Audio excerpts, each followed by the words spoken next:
Beware of Mr. Baker, documentary about the life and unhinged times of Ginger Baker, drummer from Cream, Blind Faith, Razor of Hell, and a man who's clearly spent much of his life not in the best pharmaceutical health. So it's one of those things in which he is now in his 70s, and in his prime he was something of a wild man, and he doesn't appear to be much less wild now. In fact, the documentary, which takes its title from the sign which is on the gateway to the sort of the ranch that he lives in South Africa, which says "Beware of Mr. Baker," and the film opens with an altercation between the filmmaker and Mr. Baker, which ends with Mr. Baker smacking said filmmaker across the nose with his cane. Here's a clip.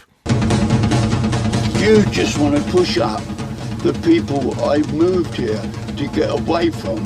I haven't spoken to not one single one of them since I left there.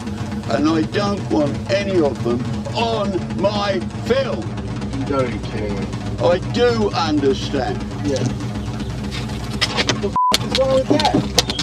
Are you really going to hit me with the fuck? I well am. I'm going to put you in hospital. What? Oh! Yes.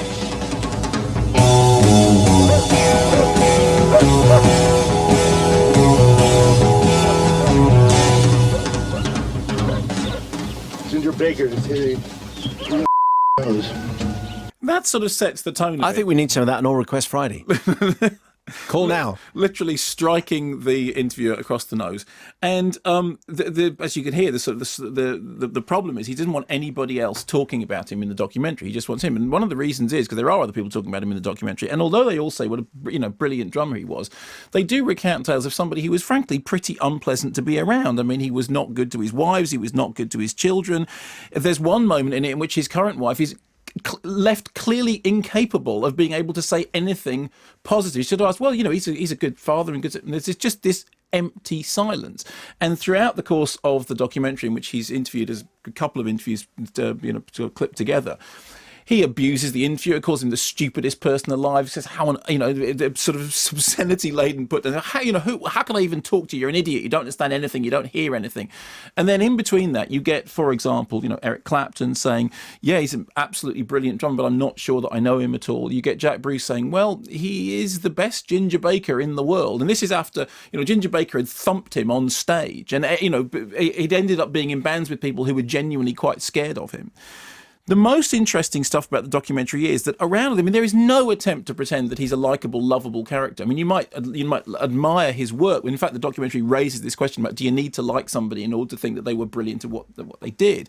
And there's an awful lot of discussion about people saying, oh yeah, well, when you refer to other drummers like Keith Moon or John Bonham, they're not even in the same league, And actually, in the middle of all this, in the middle of this sort of catalogue of really leaving sort of broken families and broken people and broken situations and broke, incidentally, which seems to be a recurrent theme of Ginger Baker's life, you do get, in the middle of that, an understanding that the one thing, the only thing he cares about is whether or not people have got time, whether or not people have got good... And there's always that classic thing about whether or not musicians can talk about music.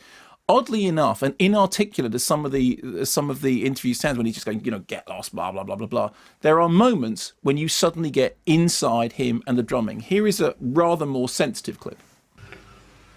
4 drummers in my life that were absolute heroes. Phil Seaman was the first one, Max Roach, Art Blakey, and Elvin Jones.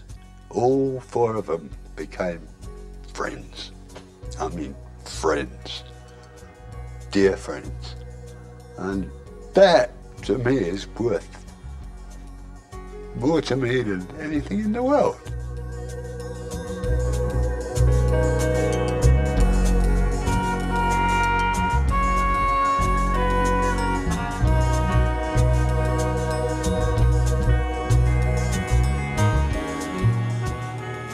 After which I was directed to something which is on YouTube, which is a video of him, an on-stage interview that he did recently in London to promote the film, in which he was basically horrible to the interviewer all over again. So the film does that interesting thing about, it follows his extraordinary journeys, across Africa. It follows his work with Fela Kuti and, setting up recording studios in Lagos and actually trying to, really get to the heart of the drumming and that he's so interested in and is so much in love with. But at no point at all does the film feel any need to to apologise for or to paper over the difficulties of Mr. Baker himself. And the funny thing is that from that moment at the beginning, when he literally smacks the guy over, then splits his nose open, it's one of those moments you think, actually, if you're a filmmaker, it's a kind of a bit of a godsend, because the thing that all people always worry about these documentaries is how much they are, they're authorised by the person in question, how much they've been constrained. If you've actually got a shot of the guy smacking the guy across the nose, it's quite clear that hasn't happened. I mean, it's I have to say, I'm not a fan of Preem and Blind. Are you? Well, no, just occasionally. I mean, there's some stuff that stands up very well, but it's of its time. Yeah, and he keeps saying he's not a rock drummer; he's a jazz drummer. Jazz is the thing that he's interested in, and so what you have is this absolute obsession with getting of playing that music, this completely sort of chaotic personal life, which has left several people in several generations to pick up the pieces later on. But as far as a documentary is concerned, I've always thought the real question about whether a rock documentary is good or bad is, do you like it even if you're not that interested in the music?